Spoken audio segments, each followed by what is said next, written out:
Moje ime je Liljana Poklukar Herman in sem glasbenica klarinetistka. V čudovitem Vilinskem gozdu je živela miška.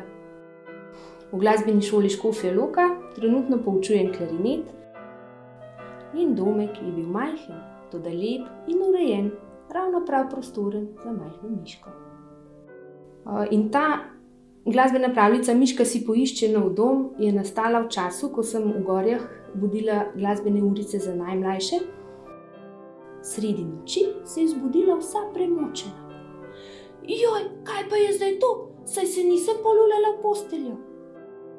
Bila je zelo lepo sprejeta in potem sem dobila odzive, da bi bilo pa to zelo dobro tudi v glasbeni šoli uporabiti. Tekala je po stezicah in si s svojim čudovitim glasom prepevala pesmice. Ravno ko si je želela malce vdihniti, pa je visoko nad seboj zaslišala prečudovito petje. Je zelo všeč otrokom, staršem, pa tudi v glasbenih šolah po Sloveniji so jo zelo radi izvajali za predstavitve inštrumentov.